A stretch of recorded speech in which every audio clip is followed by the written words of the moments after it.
Now, may I ask Dr. John if you have any? Okay. Let me skip Montip. You have please. Thank you very much. I think of all the things, the most important is political commitment. I work for the Senate Commission on Natural Resources and Environment, and also House of Representatives of the Office of Parliament of Thailand. I realized that there are lack of knowledge about sustainable development still. So how we can move forward with this group of people, it should be also top-down and bottom-up policy, because without the strong commitment of the political support, it is very difficult to get financial support or to move forward by integrated with all line ministries. So I like to mention that we should alert the politician. Thank you. Mm-hmm. Thank you, Montip. Surendra, may I ask? Thank you, Mr. Chairman. I think no one has fully addressed the Central Asia question on Kazakhstan. I just want to mention I participated in a joint mission, I think at the request of President of Kazakh and Turkmen, the two countries that was mentioned. UNEP, UNDP, and ADB fielded a mission which I was fortunate to head it. Today we have the Interstate Commission on Sustainable Development, a forum where environment ministers, ministers of economy meet. They have been meeting for 10 years.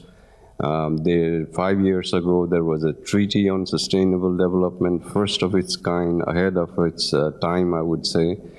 The pace of change we may not be happy with, but change has taken place. At that first discussion, there were very few NGOs. Those NGOs that were present were not allowed to sit in the same table as the government officials, and when the ministers were present, they were not even allowed to sit in the same room. But today, it's a different situation. When the Commission meets, there are allocated seats for civil society organizations that sit together with the ministers. I think the pace of change we may not agree with, but the change is taking place. And I think when it comes from internal, there is more ownership to that change than when it is forced on from outside. So I just wanted to make that comment and to really applaud what is going there in terms of the Treaty for Sustainable Development and the pace we may not agree with, but there is really change taking place there. Mm-hmm. Thank you, Surendra. Now, before asking back Dr. John, you have the floor, please, first. Just briefly complete my presentation. Actually, I compared the two governments of Korean societies.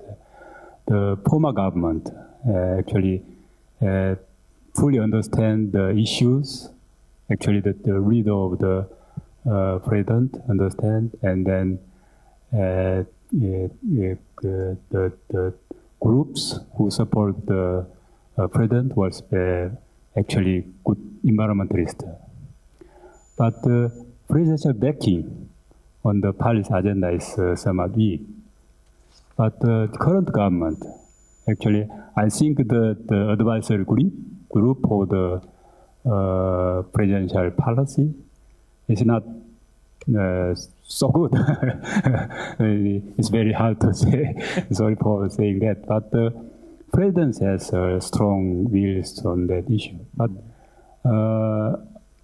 as far as I understand, President's understanding on the environment issue or greenness was quite different from we thought what is green and then what is sustainable development.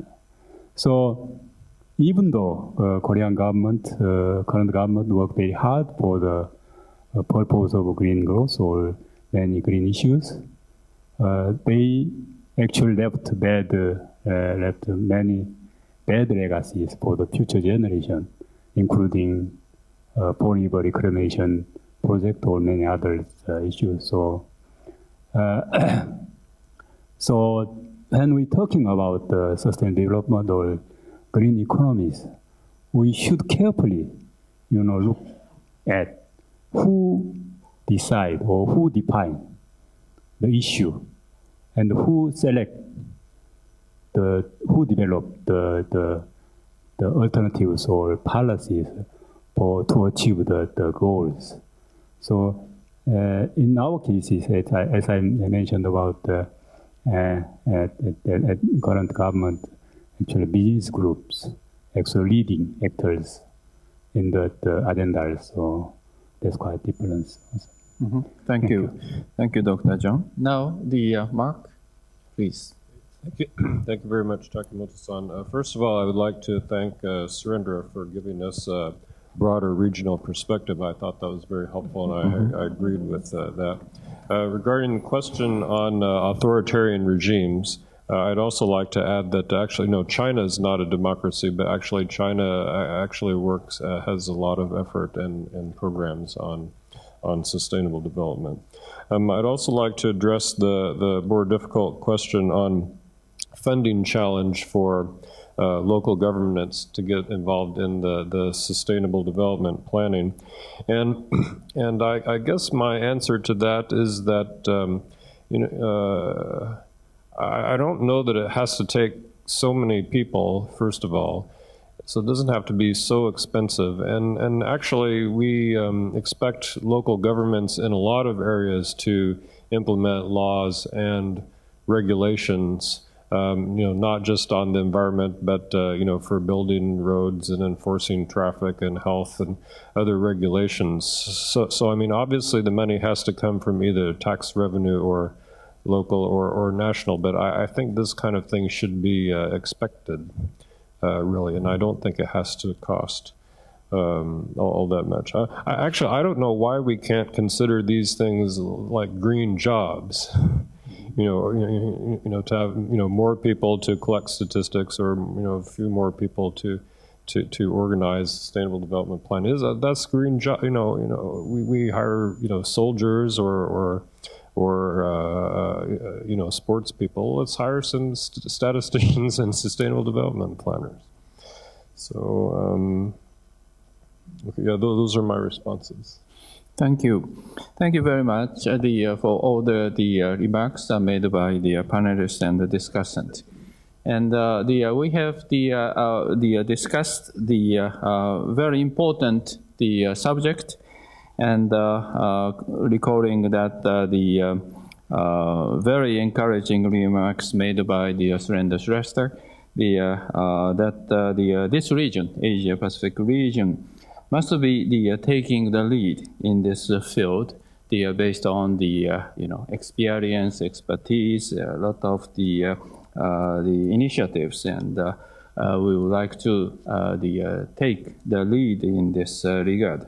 Another aspect, I believe that this forum could be the first regional-wide international conference since the Rio+20, which took place 1 month before. That is the very good timing to start again toward the next step. This is the very good momentum which through this the ISAP2012 has made. That is once again very good signal to the international community. Of course, we have a lot of the wide range of the discussion, the important point, but due to the time limit, I would like to conclude our session with this short remarks by thanking to all the panelists and the discussant. Please join me. Thank you. Takemoto-sama, 皆様ありがとうございました。Thank you very much, Mr. Takemoto and the panelists.